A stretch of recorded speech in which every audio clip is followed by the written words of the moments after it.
everyone. It is my pleasure today to introduce Dr. Coleman.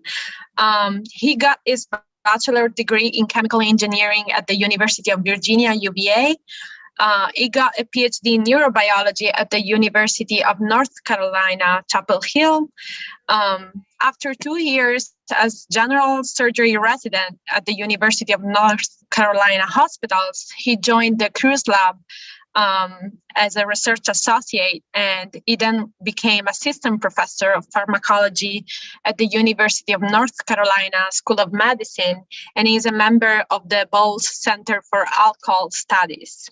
His main focus is alcohol use disorders and the central and peripheral immune responses associated with the use of alcohol. He has received multiple awards during his career, and he has been very well funded by multiple agencies. He has over 20 publications in top journals and tons of citations, and we're very excited to hear about his research today. So without further ado, I will give the word to Dr. Coleman. Thank you, Christina. That was a really nice introduction. Everyone can hear me all right? Okay, great. I really want to thank you so much for the invitation. This is really, it's an honor. I kind of wondered if you invited the wrong person when I saw the other speakers. But thanks for those who could join in. I'm going to be talking today about some of our work looking at some promising neuroimmune targets for alcohol use disorder. I'm just really, thank God, my Lord Jesus, I need help in all these things. We started a lab in COVID, and it was an adventure, but it's fun. I love this job, and I get to work with great people. And Fulton Cruz has been a mentor and collaborator, people in his lab at UNC, and my collaborators in Australia, New South Wales Brain Tissue Resource Center, NIAAA, and those at the UNC Behavioral Core. And I'm thankful for our funding as well. And this is our lab, our young lab. Got a lot of great students. And we're just having a great time. We are looking for postdocs if anyone finds this interesting. And I want to highlight Ali Barnett, especially. She's really done a great job, and she'll be applying to graduate schools here shortly.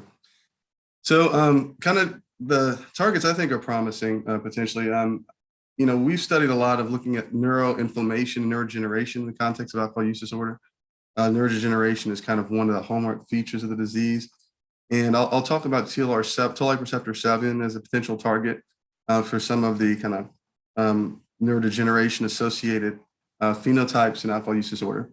And then I'll go into a little bit about some microglial neuronal interactions, as microglia may represent a cellular target. And some recent work looking at butylase, people have published supports that as well. And microvesicles are an interesting extracellular signaling medium that I also think could be promising as well. So I'll show some of that work. And if there's time, I'll kind of show how these two projects have kind of come together, looking how alcohol abuse can promote Alzheimer's disease pathology. So let's just start with some work looking at alcohol-induced neuroinflammation and neurodegeneration. And kind of our perspective has been, a key feature of alcohol use disorder and all addiction is really the loss of control. This is the cycle of addiction that Volkow have really made apparent to the field. At some point, the person loses the ability to control their behavior. And, these are thought to be controlled by, frontal and medial prefrontal regions. And I'm going to show some data suggesting that, alcohol-related brain damage, ARBD, could contribute to that in some of these potential targets to kind of prevent the neurodegeneration, which we think may be contributing to loss of control. So alcohol-related brain damage is really well known in the alcohol field. There's clear kind of loss of cortical and hippocampal gray and white matter. It's also cellular loss that people have found. Interestingly, in other drugs of abuse with cocaine and also with marijuana, there also is some volume loss in key brain regions as well. So it's not just alcohol use disorder. But this occurs in regions that are known to regulate behavioral flexibility. And We're looking mostly at orbital frontal, medial prefrontal cortical regions. A lot of the work in OFC was kind of, Jeff Schoenbaum did a lot of that work earlier on, looking at cocaine. And, behavioral inflexibility, the inability to change your learned behaviors, is a key phenotype that translates well across species in addiction. And so we've looked at reversal learning and extinction of a well-learned memory. We use conditioned fear memory in this case. So we want to, we know there's some neuronal loss in these regions. We wanted to kind of look at how are neurons dying. So we first started to look at different types of ways cells die. And we looked at apoptosis, which is a programmed cell death. It's not supposed to be very inflammatory. It's supposed to be very regulated. And we did a tunnel stain. This is in human postmortem alcoholic orbital frontal cortex. And we could see that there's increased apoptosis going on in the human alcoholic brain. And if we do label this for NEWN to look for neuronal localization, we do see that neurons are actively undergoing apoptosis in the brain of people with alcohol use disorder. So we wanted to shift and use a model in mice that we could look at mechanisms and try to tease out what exactly is going on. And we've kind of used this 10-day binge model, which is 5 grams per kilogram per day, which gives a high peak blood alcohol level, about 250 to 300, but the average BAC during intoxication is around 0.1, which is common in humans who binge drink. People with alcohol use disorder will reach higher levels than the peak as well. And we looked in some of these regions that we know, the orbital frontal cortex, medial prefrontal cortex, and entorhinal cortex, and we saw apoptotic cell death. We use multiple markers. We use fluoro jade, cleave caspase 3. This is caspase 3 here, and also tunnel staining, which kind of clearly shows that there is active apoptosis going on in these key regions, especially that are associated with behavioral inflexibility. So, we wanted to see if some of the measures of behavioral flexibility are altered in the same context. And first, I use reversal learning using the Morse-Water maze, where, a week after the alcohol, mice learn to find a hidden platform location.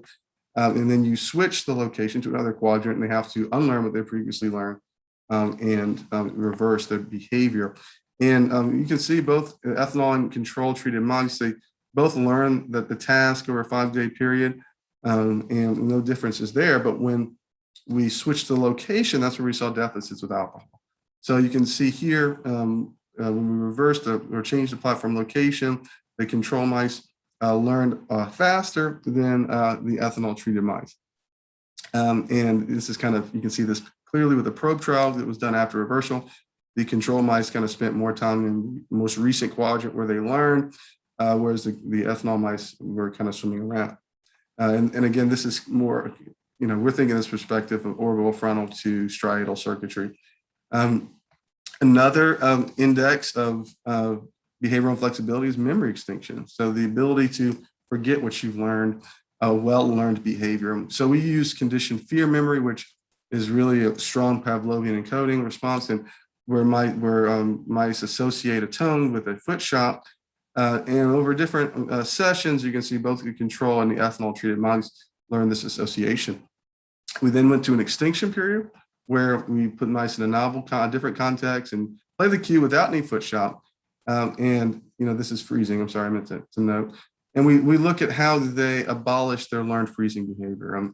And so you can see here the control mice, they diminished their freezing as they weren't getting shocked anymore. But the ethanol treated mice really showed no extinction. So these two key behavioral flexibility measures in regions where we see this neuronal death, which we think are associated. So we wanted to move forward and ask, okay, how is actually alcohol causing this neuronal death, this alcohol-related brain damage? What's the mechanism? And you kind of notice that, there's a lot of neuroinflammation in these regions. This is looking at microglial activation. This is IBA1 staining. You can see hyper-ramified, kind of darker processes and darker cell bodies, and the alcohol treated them. Increased expression or of activation of kind of canonical pro-inflammatory transcription factors as phosphorylated NF-kappa B, P65. And so in the same region we saw the cell death, we're seeing signs of what we could call neuroinflammation. So the question kind of became, all right, which is coming first? You wouldn't expect that apoptosis would generate such a serious kind of inflammatory response. So we started to ask, we went the other way, does inflammation actually promote the neurodegeneration that we see with alcohol? And so we started looking at different immune signaling pathways that are induced in alcohol use disorder. And one is toll-like receptor signaling. A lot of labs, Adrian Harris's lab, as well as Gary's lab, many labs have looked at toll-like receptor signaling. And these are kind of innate immune receptors that sense kind of signature, pathogenic signature structure. So like LPS for endotoxin or bacterial infection, or they can also sense things like viral particles, like single-stranded RNA viruses, TLR7 can sense. These are the endosomal TLRs. And all of these, if you look in postmortem human alcoholic brain tissue, all these are increasing their expression. So we started to kind of look at this, and one that kind of catches your eye is toll-like receptor 7 when you think about neurodegeneration. And the reason for that is that toll-like receptor 7 has been shown to cause neuronal death in culture systems previously. Not all of these activation by agonists, not all of them result in neuronal death, but toll-like receptor 7 agonists do cause neuronal death in cultures.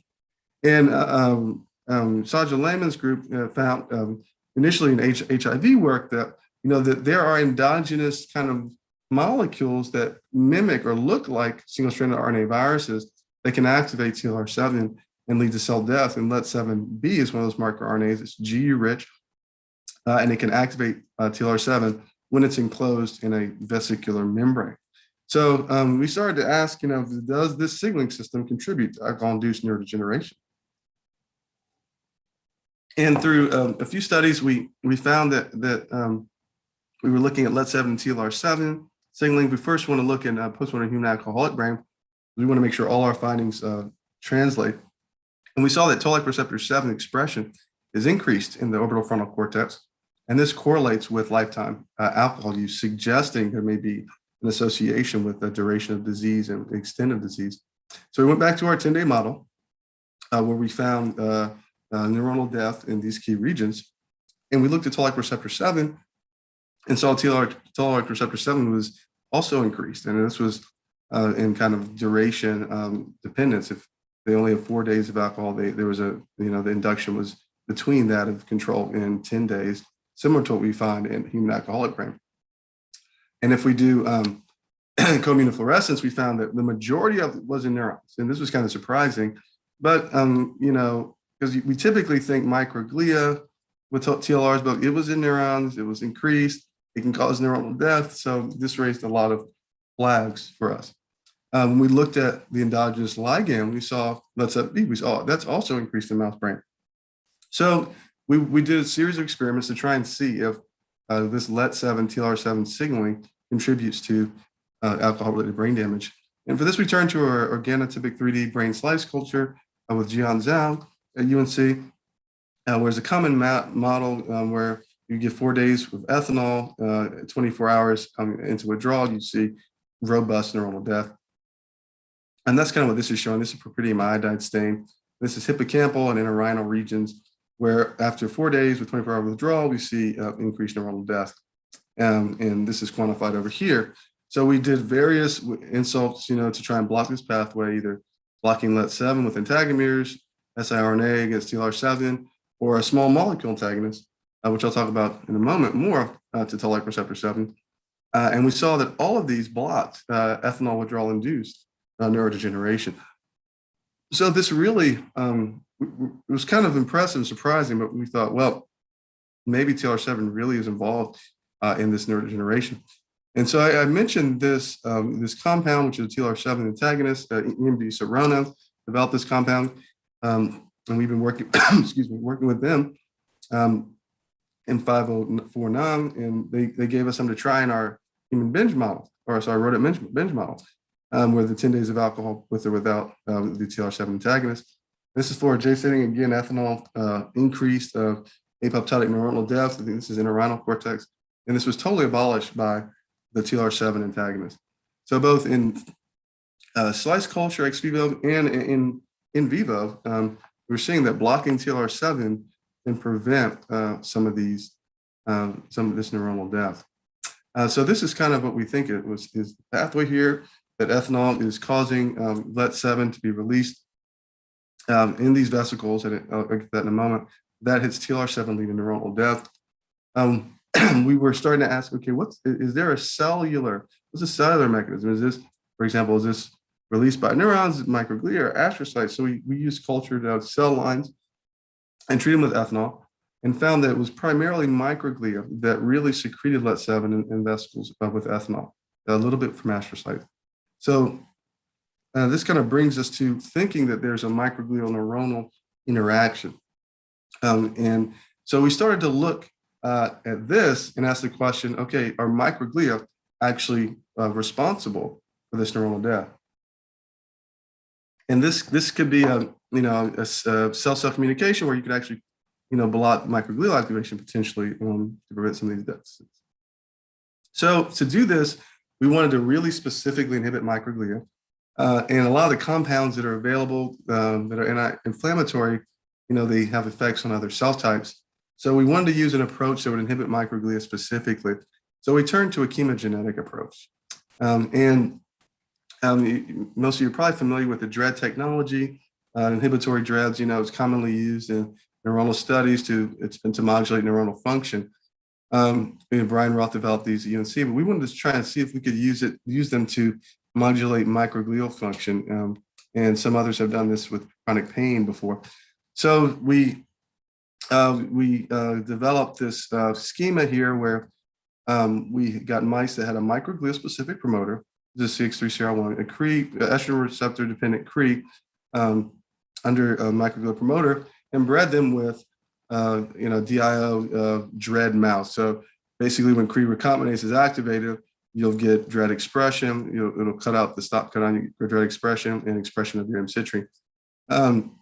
So we bred these mice and got heterozygotes and did brain slice culture. And you can see when we gave tamoxifen that you have M-citrine expression coming on, consistent with the GiDREADD being expressed. And when we did chromatofluorescence, we saw that this was in microglia exclusively, and this is IBA1 staining with M-citrine.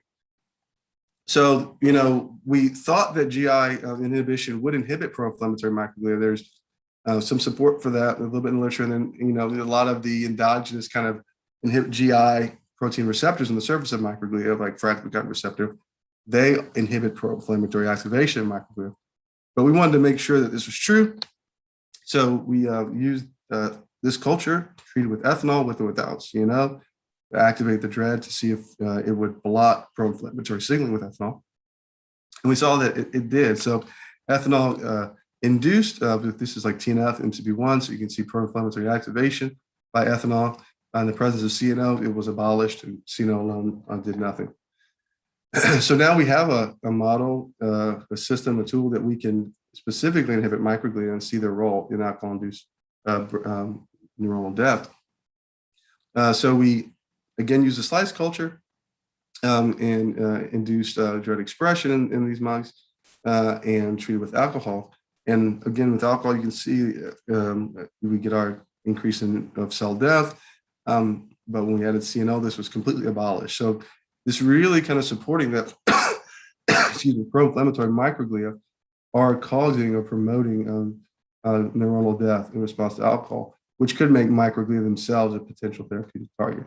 So we wanted to make sure this actually worked in vivo. So we developed this paradigm here where we bred our mice and gave tamoxifen for 5 days to initiate a CRE recombinase and GiDREADD expression. Then we waited 4 weeks because CX3CR1 is also on circulating monocytes. So to make sure we're not getting a peripheral monocyte kind of participation here, we waited 4 weeks because they naturally turn over. And this is commonly used kind of in some fate mapping studies, this approach. So then we did our 10 days of binge ethanol with or without CNO. And CNO was given at 10 hours of after ethanol because that's when we see microglial pro-inflammatory cytokines coming up typically. And you can see here that this was several doses of CNO, so there was a slight actually increase in tunnel staining with CNO alone, but it was dwarfed by ethanol. This is an orbital frontal cortex. So clearly ethanol, as we've seen several times, even in these mice as well, is causing neuronal death, but in the presence of CNO, it totally blocked it. So brought it down to CNO alone level. So we think that it's pretty clear, we think that, pro-inflammatory microglia activated by ethanol can result in TLR7 mediated neuronal death. Trail is a mediator of this that we've identified, and go into that today. But it's a cell death ligand that could also be potentially targeted, and an attempt to try and prevent and ameliorate some of the behavioral and flexibility or cognitive decline. And also, again, others have now found, this is in the consortium and Adrian Harris, his group, they found that TLR7 agonists, and now Joyce Bashir at UNC has seen that as well, actually increase drinking. So we're not just thinking about behavioral flexibility blocking TLR7, but also perhaps modulating alcohol seeking in different models in specific circuits is what we're going after now. So potentially, if we could inhibit microglia, pro-inflammatory microglia, you could ameliorate some of these effects in people that drink heavily. And a key thing about this signaling, I mentioned this a couple of times, is that like this LET7 microRNA that activates TLR7 is in microvesicles. So if you're not familiar with microvesicles, they're a class of extracellular vesicles. These are really kind of emerging or getting more and more attention for their signaling role, and released from all different cell types. You're probably familiar with exosomes, a smaller class of extracellular vesicle. But microvesicles are like 0.1 to 1 micron diameter. And that's really where we see LET7 located in response to alcohol. So, we wanted to look kind of at these microvesicles because they could be potentially targeted therapeutically as well. And so we treated our slice with ethanol and isolated microvesicles from the media and did an array of analyses. And we can see that this is an empirical tracking analysis. It's not so much the number of microvesicles didn't really change, but their contents changes. So, for example, this is pro-inflammatory HMGB1. It's increasing the vesicles, and LET7B is also increasing the vesicles. So we wanted to start to test their functional activity of these vesicles. So we did some transfer experiments where we took vesicles from ethanol treated slices and basically conditioned microvesicles and transferred them to naive slices. These were vesicles that we labeled prior to transfer, and you can see they are taken up by recipient cells. And what we started to see is that the ethanol-induced extracellular vesicles or microvesicles actually reproduce the pro-inflammatory response seen with ethanol. And this is kind of in the slice culture. If you look at ethanol alone, the direct effect of ethanol, you get kind of a rapid induction of TNF and IL-1 beta gene expression. And if you do your ethanol microvesicle transfer, you get very similar, even enhanced in some cases, induction of pro-inflammatory signaling. We think that there may be some transfer of mRNAs from the vesicles because they can carry mRNAs as well, but it's not just transfer because we cannot detect, for example, any IL-1 beta mRNA in the vesicles themselves. So these are signaling. And if we use a vesicle depleted supernatant, for example, it has no effect. So again, this is pro-inflammatory gene induction by ethanol microvesicles, but the supernatant from the centrifugation process did not activate any pro-inflammatory signaling. So the next question we asked was, does blocking microvesicles secretion protect against ethanol-induced pro-inflammatory activation? And so we actually utilized a tricyclic antidepressant, Imipramine. I mean, you're probably familiar with this. But back in the day, I'd just been born, I guess, but it was identified as a sphingomyelinase inhibitor, which is required for microvesicle release. We use this as an agent. It's not a perfect drug. There's no perfect drug in blocking microvesicle secretion, but we use this as an agent to reduce the number of secreted microvesicles, you can see here, and to see the effect of that on proinflammatory signaling. I have to note, Marie Pasquale, she also has found that, I think she used Imipramine, also blocks ethanol-induced secretion of extracellular vesicles. So this class of drugs seems to be effective at that. And what we saw is that Imipramine really blocks the ethanol induction of proinflammatory cytokines. So this is TNF and IL-1 beta. This is kind of confusing because we have multiple concentrations of Imipramine, and we have vehicle and ethanol. But here you can see ethanol alone, these two boxes are inducing TNF alpha and IL-1 beta induction. But there's this is abolished on those two different concentrations of Imipramine. So Imipramine, which blocks microvesicle secretion, blocks proinflammatory cytokines and induction by ethanol, and the actual vesicles themselves are proinflammatory. So what we think in microvesicles could represent a potential target with ethanol causing secretion of microvesicles, which then come and promote proinflammatory signaling. We think this is a microglia, or derived from microglia or involved microglia. If we deplete microglia, we abolish this effect. So, which I'm not showing today, but we think this could potentially be targeted. Again, kind of the hurdles are specificity, right? Some of the cellular processes that are involved in vesicle secretion, some of the enzymes and whatnot are involved in so many different processes. You could have off-target effects. So we're not just thinking about blocking their secretion, but supplementing individuals with potentially healthy or trophic extracellular vesicles.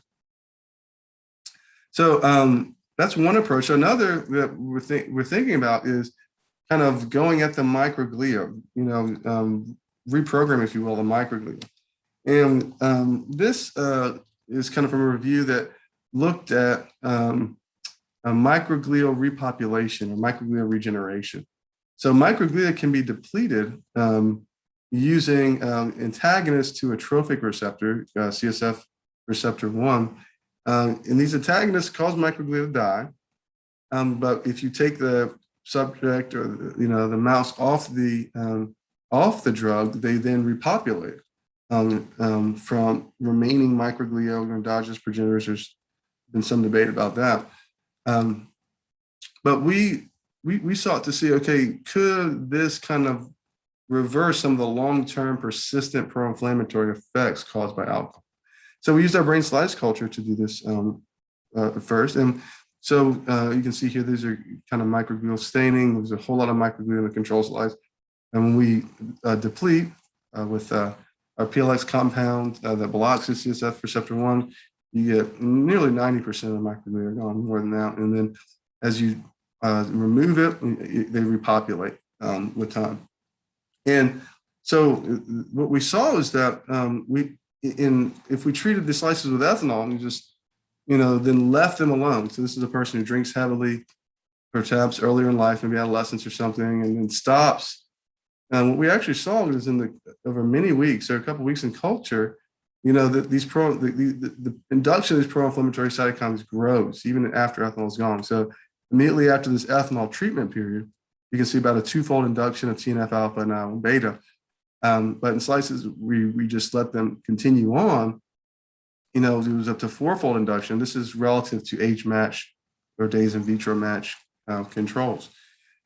So this is kind of a long-term, and it kind of fits some of the things we see in postmortem human alcoholic brain tissue, for how the duration of someone drinking seems to correlate with the magnitude of induction of many pro-inflammatory signals.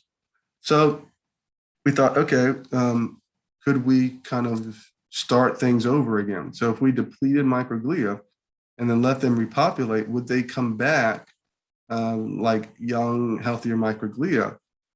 So we did a depletion after ethanol and then allowed them to repopulate.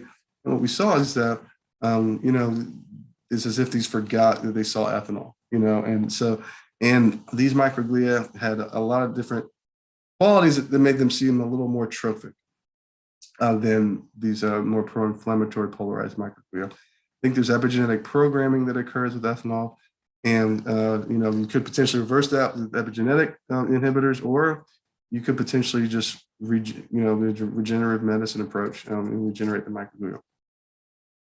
So just to summarize kind of that part of the talk, and I might have gone quickly, but it looks like neuroinflammation is key in the neurodegeneration of alcohol use disorder in driving it. It looks like LET7, TLR7 trail signaling, which I didn't go into, contributes to this. And as I mentioned before, others have started to look at role of TLR7 in alcohol drinking. And we're trying this now as well, targeting specific circuits known to drive drinking. It looks like pro-inflammatory microglia are really a culprit that could be targeted, to prevent neuronal cell death, and hopefully, perhaps, maybe, neuronal dysfunction, because we know microglia can modulate neuronal firing and neuronal activity. So, maybe that targeting them could be beneficial, not just in the cell death associated pathologies, but in other, neuronal dysregulation, kind of circuit dysfunction that you see with alcohol use disorder. I think microvesicles are involved in this, and we're hoping to try more in vivo studies to see if kind of altering the microvesicle milieu in the brain can change some of these responses. Yeti Israel had a paper where it looked like he was able to alter drinking behavior by giving stem cell derived vesicles to mice. So this is also a promising approach. And microglial regeneration. How would you do this in a human? We'd have to think about this more. But the CSF1 receptor antagonists have been used in a couple of cases in humans to try and treat glioblastoma, for example. So they're safe, but there could be some peripheral effects as well. But it's definitely something to think about. So in the last few minutes, I'm going to kind of move to another area which kind of was spawned out of these two projects, looking at how alcohol can impact Alzheimer's disease pathology. And this is kind of a new thing for us. And if it really weren't for NIAAA, if it weren't for them, we wouldn't have gotten into this. They're working with NIA, they started giving supplements to people who had grants to see if their systems were involved in Alzheimer's disease. And we're looking at neuroinflammation and neurodegeneration, and it's kind of right up our alley to kind of look for this. But there's epidemiology that does support a link between heavy alcohol use and Alzheimer's disease, and not just Alzheimer's disease, but all-cause dementia. And this is seen with chronic binge drinking models, and even drinking earlier in life. Now, this pyramid population kind of graph here. So this was an amazing study, got my attention. So this was done in France, where they had records on all the hospital records on patients between a few years, and they have several million records of several million people, and over 1 million people with dementia. And they went back and they looked at basically modifiable risk factors that were associated with dementia risk. Early onset dementia, Alzheimer's disease is the most prevalent form of dementia. And what they found was that heavy alcohol use was the #1 modifiable risk factor above diabetes, above obesity, by twofold almost. That heavy alcohol use was the strongest modifiable risk factor for Alzheimer's disease. And I think this could have been lost historically somewhat because, in the diagnosis of Alzheimer's disease, historically, if someone had heavy alcohol use, the diagnosis of Alzheimer's disease was excluded. So they were classified as alcohol-related dementia. So basically, you're saying there's another disease rather than saying that alcohol abuse is a risk factor for the disease. You know, I think it's a big difference in how we frame that. And so this is just showing here that this is in people with early onset dementia, that, you know, the earlier that they were diagnosed, almost no one had early onset dementia without having alcohol-related brain damage. And of course, as you get older and older, the percentage decreases. This is a very large number of people who have alcohol-related brain damage or heavy alcohol use that were getting dementia. And this other study, I like this one as well. This was the Hunt study done in the Netherlands. They also had a very large population sizes, and they had longitudinal records because they had great medical records there. And they could look at people who were diagnosed with dementia, and they looked back at their records earlier in life to see what the risk of heavy drinking earlier in life, its association with Alzheimer's disease. And they found that, you know, people that drank heavily earlier in life, it's like almost 30 years prior to their diagnosis, they had heavy drinking earlier in life. So up to 30 years before they were diagnosed. So this could be really important if kind of drinking earlier in life heavily. We think about adolescents and adults, how much, you know, they binge drink, if it could increase their risk for dementia. It would be very important to know that. So we started to take this on, and we looked at the lens, through the lens of neuroinflammation to start. And this is not, please don't read this, but this is just to show how many similar inflammatory pathways are involved in alcohol use disorder with Alzheimer's disease. Excuse me. So we think that there's a nexus with neuroinflammation. At least that's one potential point of convergence between these two diseases, where proinflammatory microglia, several of these molecules are implicated in both diseases. And so if alcohol is promoting this signaling, it could be potentiating Alzheimer's disease pathology or accelerating it. So we first started and said, well, let's look in postmortem human alcoholic brain.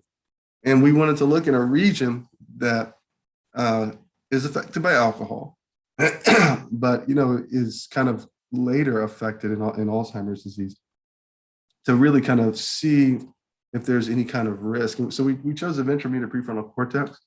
And what we saw is that the Alzheimer's disease markers are increased in the human alcohol use disorder brain. So I'm sure you're familiar with p-tau, phosphorylated tau, and amyloid beta are two kind of the classical historic markers for Alzheimer's disease used for diagnosis postmortem. And in people that had alcohol use disorder, this is in cortex and also hippocampus, they had increased phosphorylated tau species, and they have increased A beta 142, which is kind of a neurotoxic amyloid. So definitely a red flag there. And so we're trying to work with this group in Australia to more rigorously look for associations. But we wanted to look in vivo as well. So we moved to using Alzheimer's mouse model to see the effects of alcohol on the progression of Alzheimer's disease pathology. And I'm the first to say, you know, these models, of course, they're modeling kind of human autosomal dominant, genetically inherited Alzheimer's disease, that, you know, where they knock in human transgenes into these mice. So these are mutations that are associated with autosomal dominant Alzheimer's disease, which is between 1% to 6% of cases. So this is not an etiological model, but this is a model of, in my mind, how alcohol affects the accumulation and degradation of these key proteins. And this is just to show that in this model, you have age-related, it's hard to see the ages here, but you have age-related increase in pathology, which is really important because that's what happens in humans. And so what we kind of hypothesize is that alcohol would accelerate or increase this. And there was some support in the literature. Jess Hoffman and Clyde Hodges' lab actually saw that some drinking could increase some AD markers, so voluntary drinking. So we sought to pursue this. And we did both adolescent models and chronic adult binge ethanol models. And I'll just show the adolescent data today because of its implications potentially. So we took these 3-XTG transgenic Alzheimer's mice, and they received alcohol during adolescence across adolescence, P25 to P55, 2 days on, 2 days off, and what's now one kind of the Nadia model. But to model kind of the on-off drinking pattern that human adolescents participate in. And then we left them without alcohol till P200, which is a time point really before significant accumulation in this mouse model. So we wanted to look earlier because if you look too late, the transgene itself expression is dominating things. And we're looking for acceleration and progression, enhanced progression.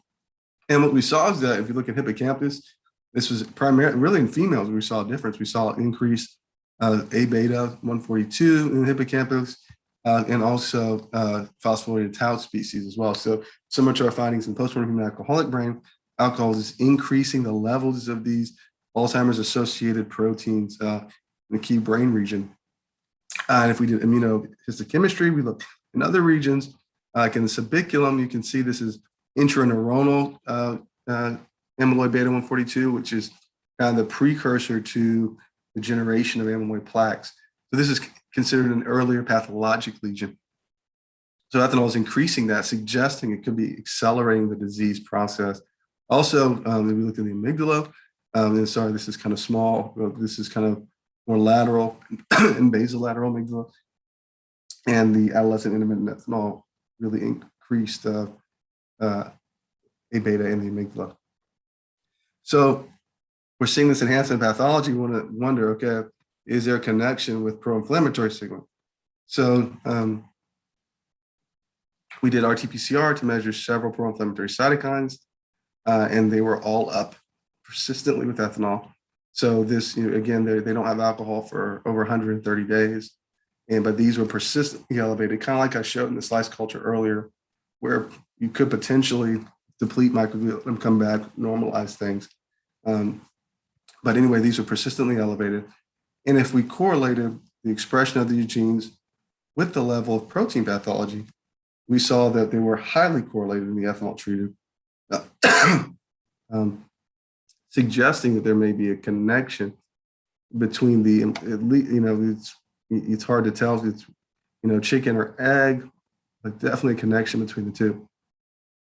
So this brought us to our next experiment, which we said, okay, there's increased Alzheimer's pathology. After this adolescent treatment, there's increased pro-inflammatory cytokines. What happens if we block pro-inflammatory signaling during the alcohol treatment? Could we actually prevent some of the protein pathology or behavioral pathology? So we did another experiment. And in this case, we used minocycline, which is a microglial inhibitor. It's an antibiotic, but it also can inhibit astrocytes too. So it's not perfect, but it is anti-inflammatory. And we gave minocycline on the days where mice received ethanol. And then we waited to P200 and started behavioral testing, followed by pathology. And we did a whole battery. We did 10 weeks of behavioral. And in bold are where we saw differences, and that I'll touch on briefly. So first, what about memory retention? So this model is kind of known to have deficits in memory retention. They can learn, but the retention of memory is impaired. And so again, we used the Morse water maze. And all 4 groups, control, minocycline, ethanol, and ethanol with minocycline, kind of learned it similarly. Maybe minocycline's a little better, but it was not significant. But there's no differences really in learning at this age. Again, this is an earlier age in disease pathology. But memory retention was also. So when we took the platform out and did a probe trial, we could see that the AIE mice spent less time in the target. You can see it better here with swim path crosses. All the other groups, they're crossing more into the escape target that they learned. And less in other targets, but the mice that had ethanol were just kind of swimming around. And minocycline co-administration with ethanol prevented this. So blocking pro-inflammatory signaling with these mice that received high levels of alcohol showed a benefit. If we look at locomotor activity and anxiety-like behavior with thigmotaxis, we see kind of similar story.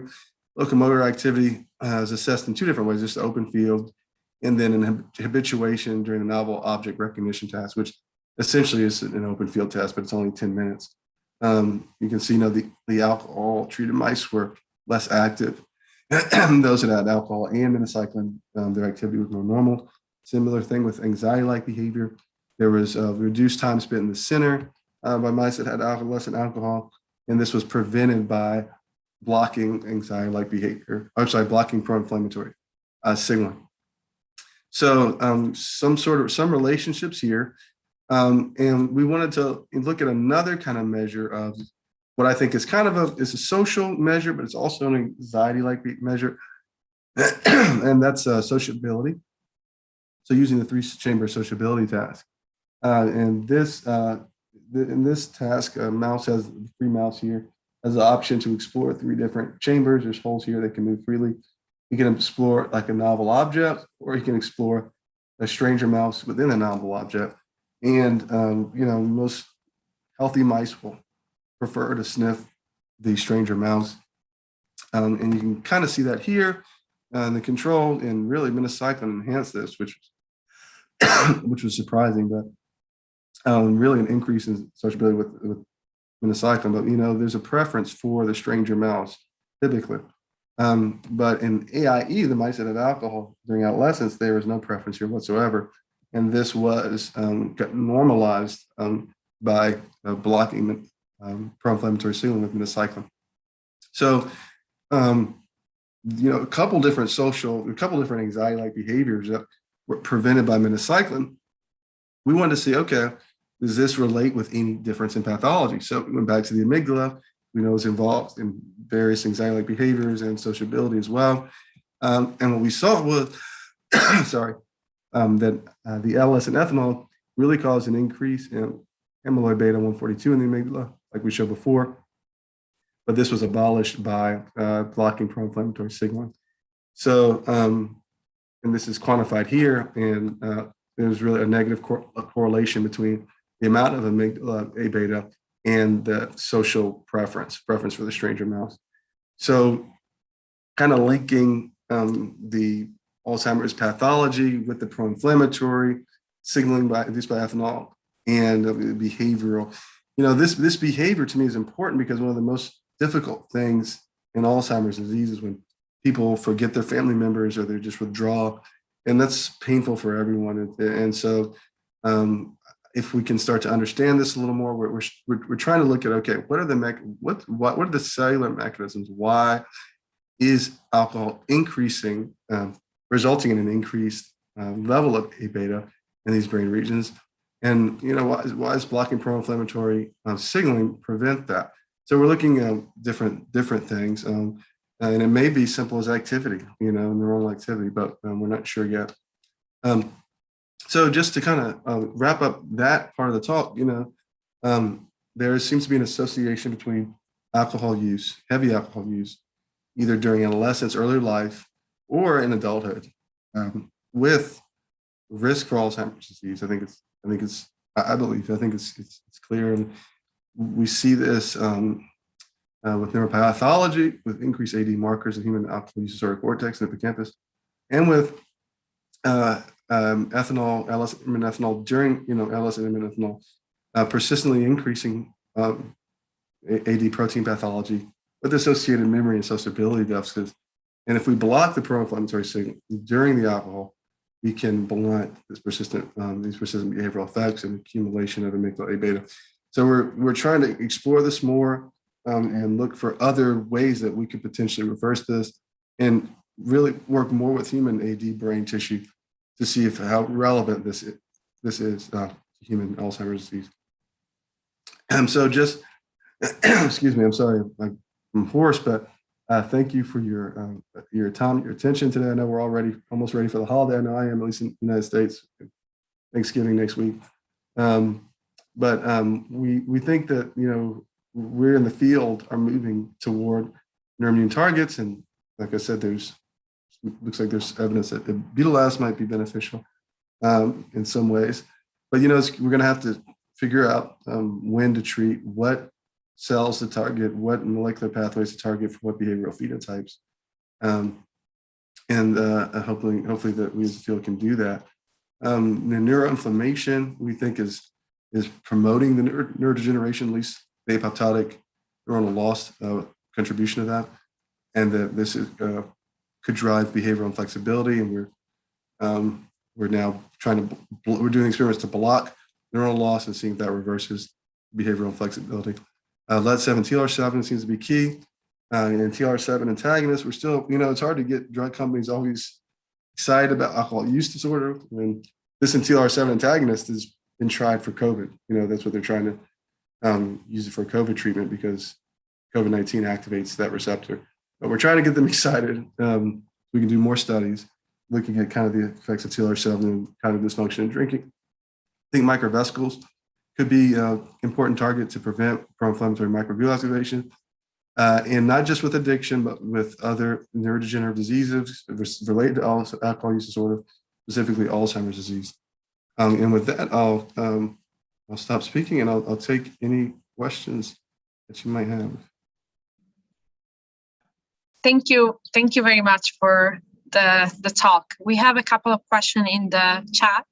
The first one is about the very first part of your talk where you were giving the mice the binge ethanol treatment and then doing the Morris-Weather maze. Do you think the spatial perception memory got affected due to the effect of alcohol on both visual perception and movement? Yeah, that's a good question. I don't think it's due to spatial perception. So they're no longer having alcohol. So they've been 48 hours, or at least with the learning memory, they're a week out from the last alcohol administration. And, they learn to find the platform at the same rate. So I don't think that that's driving the spatial memory, driving the deficit. It's only when we reverse, and we've kind of seen this over the years too, with different treatments, when we challenge them with the reversal learning kind of task that we see the deficit. Okay. Thank you. And then we have other two questions. One is, which specific parts of the brain were studied in the mice model dosed with ethanol?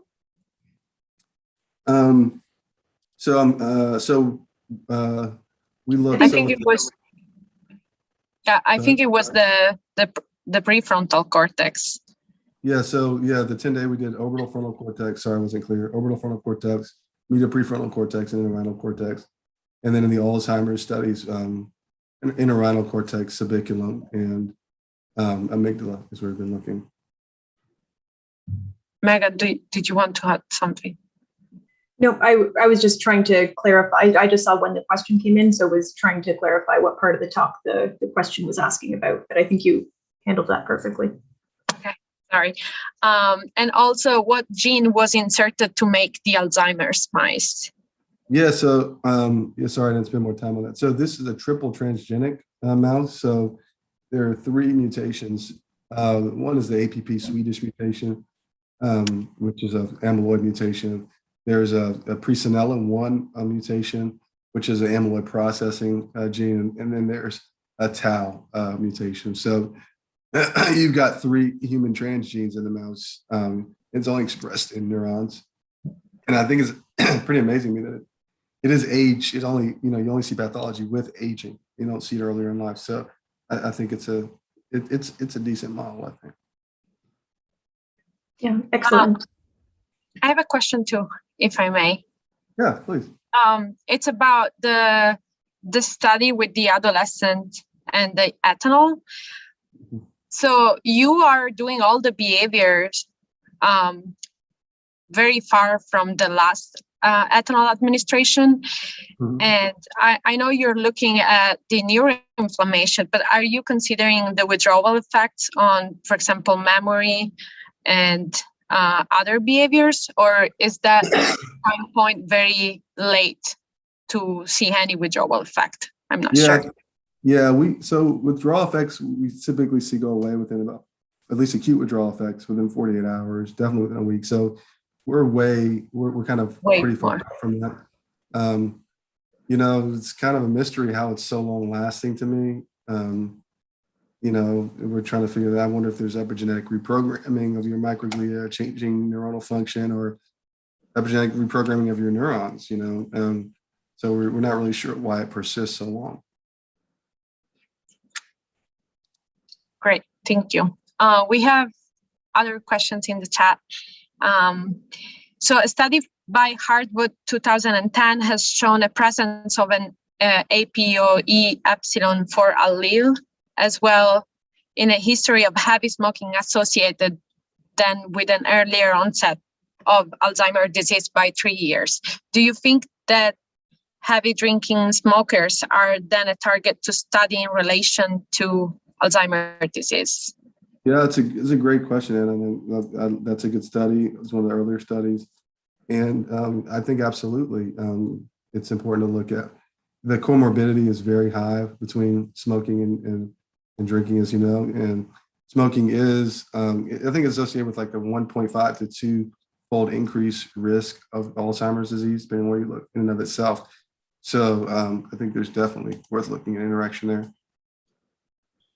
Yeah, I had one very naive question, and I thought the GiDREADD studies you did where you inactivated the microglia were really cool. And this is more of a, I guess, a naive question, but how does the GiDREADD, I know how GiDREADDs work in neurons to inhibit them, is the secretion of these factors from the microglia is also sensitive to inhibitory G proteins? Like Yeah, great question. Yeah, and that, yeah, absolutely. So a lot of pro-inflammatory polarization of microglia requires intracellular calcium to be increased. So GI in microglia, you know, so there are endogenous GI receptors that are inhibitory for microglia, like fractalkine receptor. So I think that it's through the reduction of calcium that they're not getting the pro-inflammatory burst. And granted, we haven't like sequenced them or anything, so you know, we don't know all the effects. But yeah, that's a good question. Great. And then another basic question, since we don't have any more in the chat, was, you know, do you think it's some of the talks that we've heard in this series have emphasized this point about the pattern of the drug intake versus the total volume as being a really key determinant about, you know, drug sensitization or reinstatement behaviors? And do you think that, you know, I like in your model how, you know, things are very well controlled and you're sort of removing that self-administration as a variable. Do you think it's the total amount of the ethanol that's the important determinant? Do you think, or the pattern, this binge-like administration that's causing some of the inflammatory markers that you see? Or do you think it would be insensitive to either a self-administered ethanol or sort of a more constant, regular dose, especially in the model?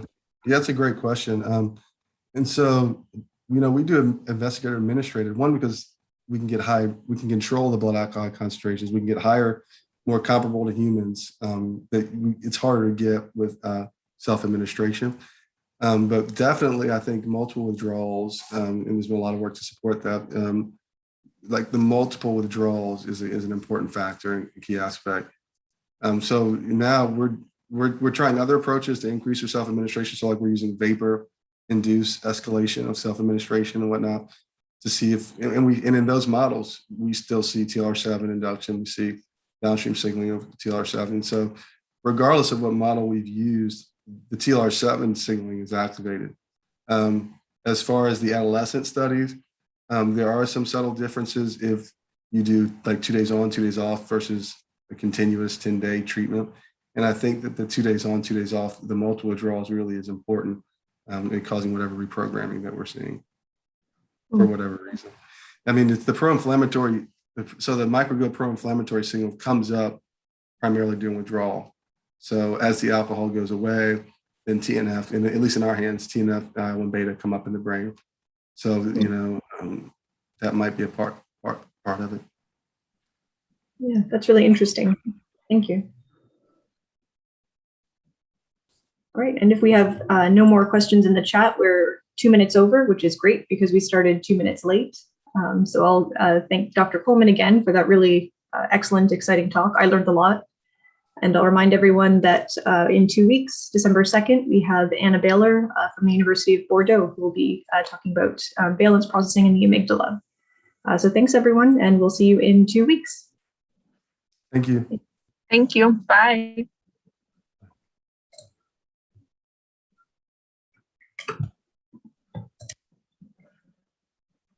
Bye.